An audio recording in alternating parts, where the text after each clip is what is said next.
Hello, everyone. I believe we are now live on LinkedIn. I'm just going to make sure there we are live. Drop a little note in the comment if you can see us, and then we'll absolutely know that we are on and live. We're real. We're alive. We're here. We're here to Okay. talk about separation. We are. And it's a tough conversation to have at this time of year, any time of year, really. Mhm. But particularly now, as emotions run high and expectations run high, and these are some of the things that we'll talk about today. And I trust that we'll be able to really add some value and support people through this, whether they're parents or partners going through separation. So, just before we get into the conversation, I'd love to introduce Thad. And of course, today's topic is managing overwhelm, fear, anger, guilt, and grief during separation, a lot of emotions. So, this is a question and answer opportunity with Thad. If you are in a situation where you have questions about what it might mean or how you might support yourself, then by all means drop your question in the comments and we will happily address it. If you prefer to stay anonymous, you can email us admin@betteroutcomes.au and we'll receive those emails and respond.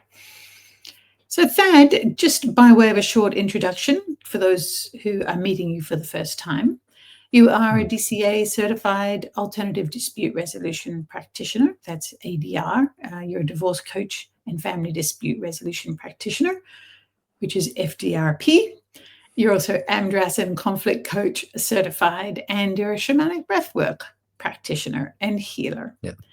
And with 30 plus years of successful conflict resolution, as well as supporting men through addiction recovery, you really see people for their greatness. And I know, and the people you've served and helped know that your mission is really to help families get through the difficult and emotional times of divorce and separation, whilst they can also look towards building a positive and bright future for themselves, because it is about being future focused and how can we support ourselves to still live our life and actually thrive despite difficult circumstances. Mm. So it's wonderful to have this conversation with you. And as we said in the topic, a lot of emotions listed there. Yeah. Is your experience that sometimes these emotions all just happen at the same time? Well, that's the overwhelm. It is like sitting in the vortex and feeling the tsunami and the entire weight of the world landing on top of your head. Not on your shoulders, but your entire body feels it. And I think that's the thing that, we don't talk about because it's like we feel that divorce is so common, everyone must be able to handle it.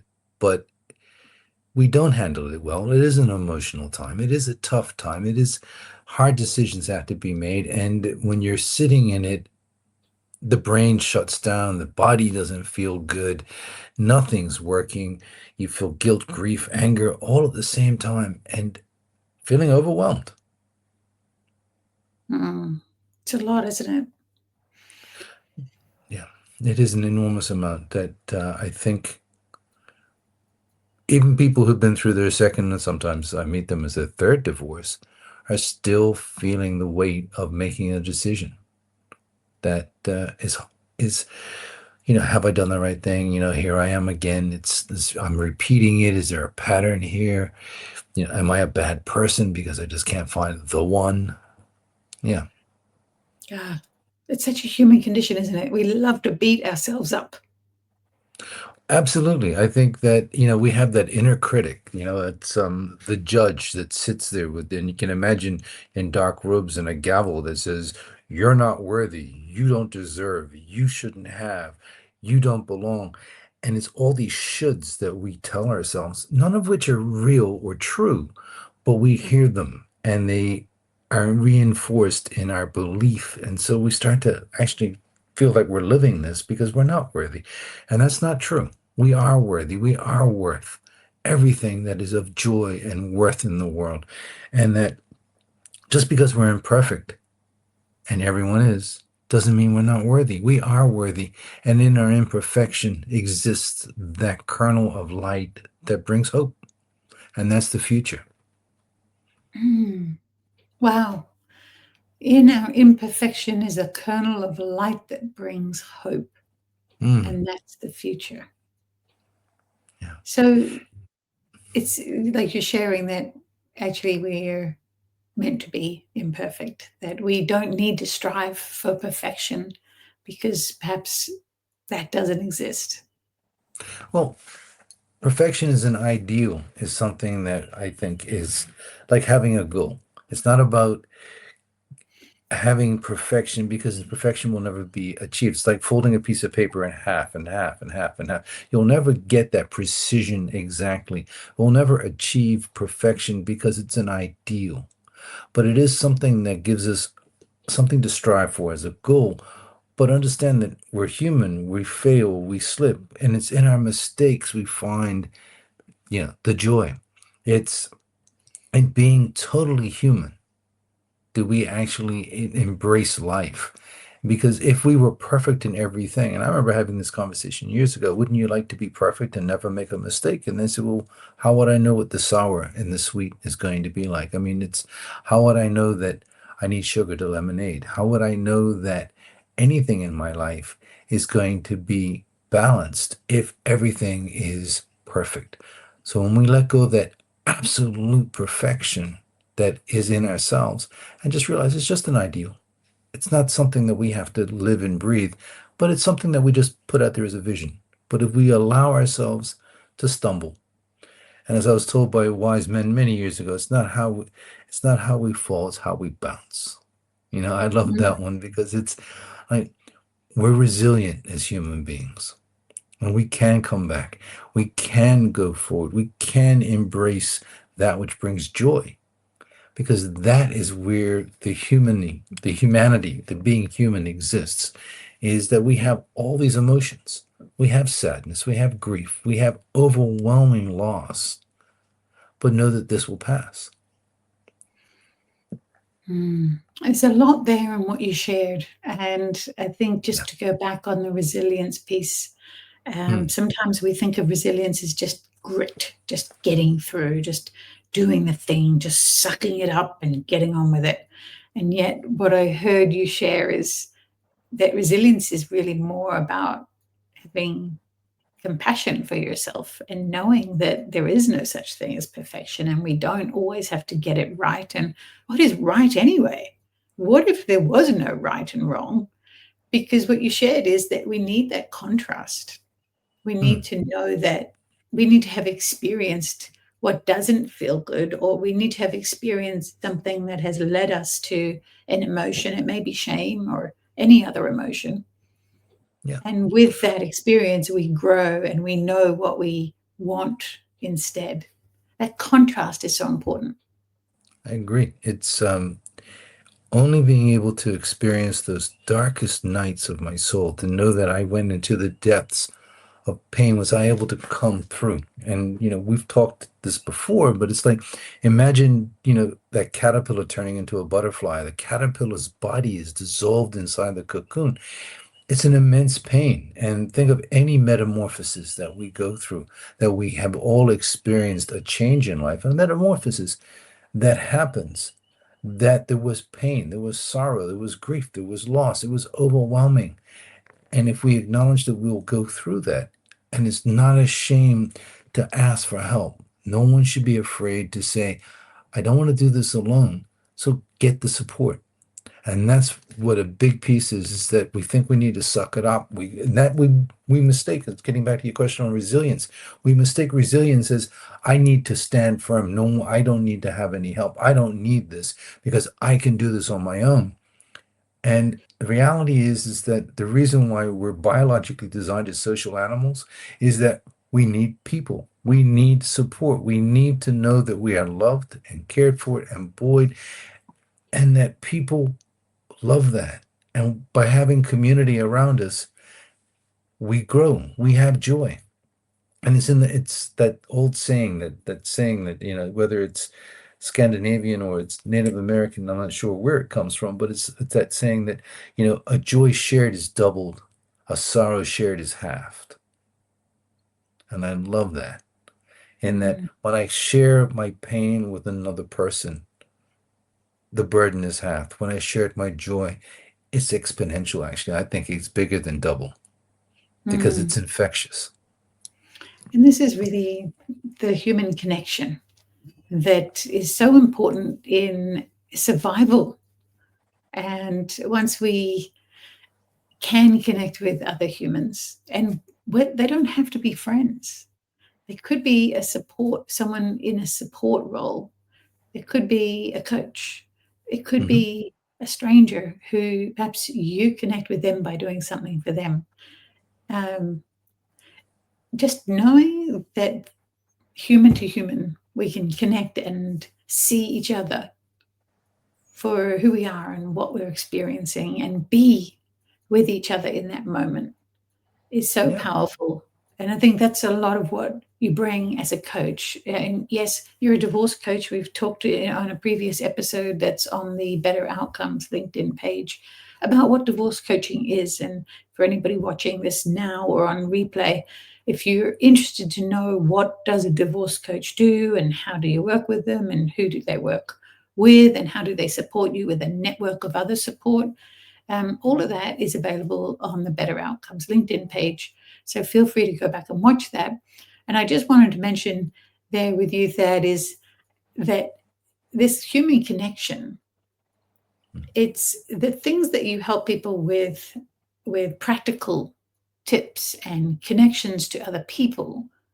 And there's also this other side of it, this just being able to be with a person and see them for what they're experiencing. It's so healing, Hmm. you holding space for them.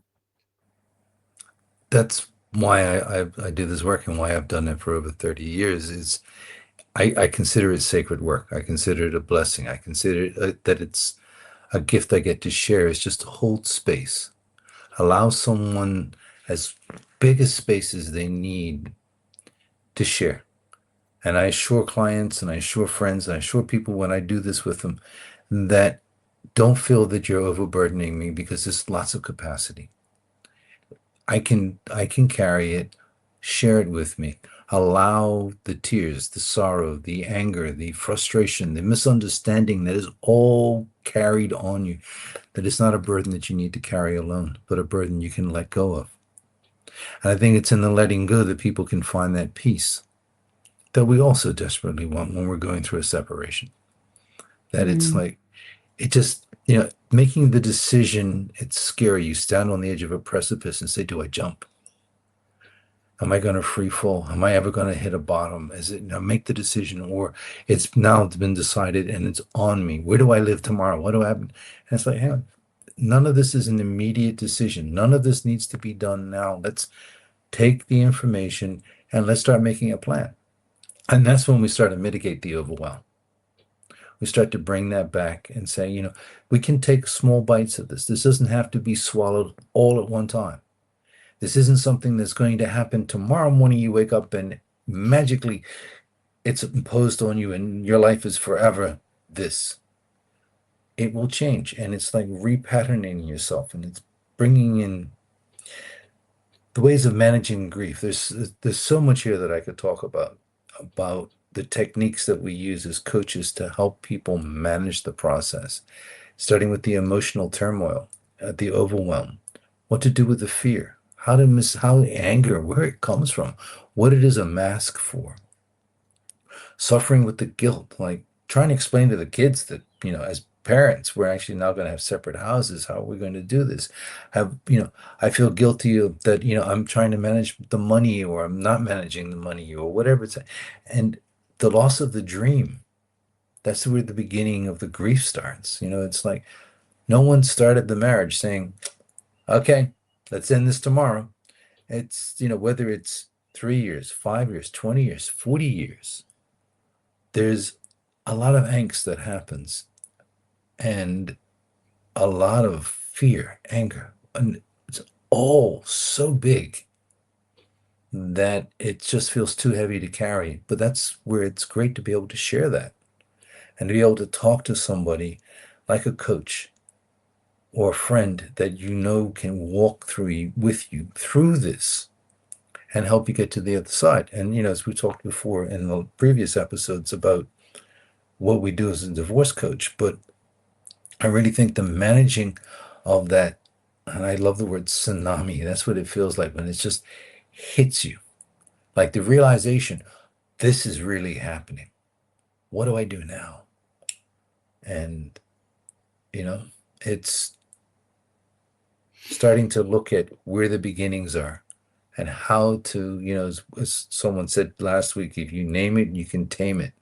And I love that. And I love parenting coordinating for sharing that. It's so true that if you can identify where the grief is and name it, you can start to work towards moving through it. Right? It does have an end. It's just not linear. It doesn't go, okay, we're going to follow this 1, 2, 3, 4, 5. Now you're free. It's 1, 3, 5. Sometimes it's 7, 8, 9, and then it goes back to 2. There's nothing, because we're not wired to follow things in straight lines. We're nature. We're crooked. We're bent. We're all over the map. We're emotionally just messy at times. No one's Yeah. no one's got that together. And we were talking about perfection earlier, and I think Yeah. messy is a beautiful word, because when we can embrace the messiness and know that it's okay, know that it's allowed, to give ourselves the space and grace to be messy, to know that this too shall pass, which is Mm-hmm. another famous expression, and so true, so true. This too shall pass. And Yeah. Absolutely. as we talk about emotions, it's also known that an emotion only lasts 90 seconds. Yeah. When you sit with an emotion and really, as you were talking about, you name it, because it allows that emotion to have space and be seen. And when we do that, it really only lasts 90 seconds. It's Mm. not like we're trying to rush our emotions away. It's about being present with how you truly feel. And sometimes we don't have the name for it. And that's okay too. Quite often, we are not used to understanding our emotions. So we don't know whether it's shame or guilt or sadness or anger. It's just, it feels like it's slippery. You don't know what it Yeah. is. And even without knowing what it is, we can sit and we can be with it and just acknowledge that we're feeling something, Yeah. be with ourselves. Yeah. Yeah. I've had clients use words like it just feels yucky. It feels like muck. It's okay. Yeah. It doesn't just People, describe if it's a sensation. yeah. And people cry without knowing why they're crying, Yeah. We right? don't need to have a thesaurus for our emotions. We just need to be able to identify them. And feel them. How about just Yeah. feeling them? Yeah. Yeah. I have anger, which is my rage, my madness. And it's like, no, we don't need to have a whole bunch of words for it. It's like, I feel mad. I was taught Yeah. that a long time ago. Monosyllables are very powerful for words because we can just break it down into just very simple components. I'm sad. I feel sad. Where do I feel the sadness? Right. And as you said, sitting with it so that it can process in 90 seconds. And that 90 seconds can feel like a long time when we're sitting still. And, because we're not trained to sit still, we're trained to always be moving and on action. And silence is when we get that opportunity to sit and, oh, that's what that is. Another I, beautiful way to think of an emotion, it's not a technical way, but it helps. It's helped me to reframe emotions, is that it is energy in motion. mm, So an emotion is just our body telling us that something isn't right, doesn't feel aligned. It's energy in motion, which is why, rage often translates into some bodily action, right? absolutely. Throw, or just getting that. energy going. So another way to do it is go for a walk, move a Yeah. muscle, move a thought. Yeah, absolutely. I love that phrase, move a muscle, change a thought. Mm, It's because it sums it up that, when feeling sad, depressed, we know that science has proven that depression can have a lot of sources to it, but one of the things is regular exercise, seeing a clinician, getting help, seeing the therapist or a psychiatrist. And all those things are tools. But one of the key things is regular exercise because it just keeps the body moving, the muscles letting go of the energy that's there. Yeah. And oxygen, our body craves oxygen, and it's such a cleansing thing. The breath, breathing. And, one of the things I was told a long time ago by a counselor when I was seeing a counselor years ago was, we hold our breath, fight, flight, or freeze. And, when our body goes into that panic mode, and it's natural that we hold our breath, but it also will set up something as a physical reaction that we want to understand the source of. And we're holding our breath because there may be something we're fearful of, or there might be something that's just holding us in that moment that's overwhelming us. And we don't know quite what to do. So we do what little kids do, hold our breath, you know? And, it's a technique that to breathe, to let go, to relax the body, something to do on a daily basis. I encourage clients to do some breathing exercises. Very simple, mm, just to help them regulate when they're feeling it and taking just 30 seconds. Even if they can do it for a minute, even better. But just, and your shoulders drop and the body goes and you start to regulate again. You're no longer in that fight, flight, freeze. mm. The breath is so powerful. It's the oxygen intake, it's the central nervous system relaxation, it's the Yeah. reset, isn't it? To just take a deep sigh and Mm, everything just relaxes when we have awareness of our body at the same time. yeah. It can really do so much. Did you want to share a particular breath sequence or something that you recommend when people are in the height of emotion or just feeling off, as we've There, described? there are many techniques, but one that I think is very useful is just a brief 60-minute. It can be, you can have it, but it's placing one hand on the chest and one hand on the belly, and that helps, taking the deep breath and letting the air out through the belly. And, thinking of words like pause, I'm safe now, I'm whole, I'm okay. Very soothing words. It's that self-soothing that we forget. But imagine just taking the minute just to have the hand on the chest, hand on the belly, and just breathe. Pause. I'm okay right now. Mm, You know? it is soothing. And we can self soothe in this way. It's so powerful because you are reminding yourself that you are safe Hmm. and that you have you. You have got your own back.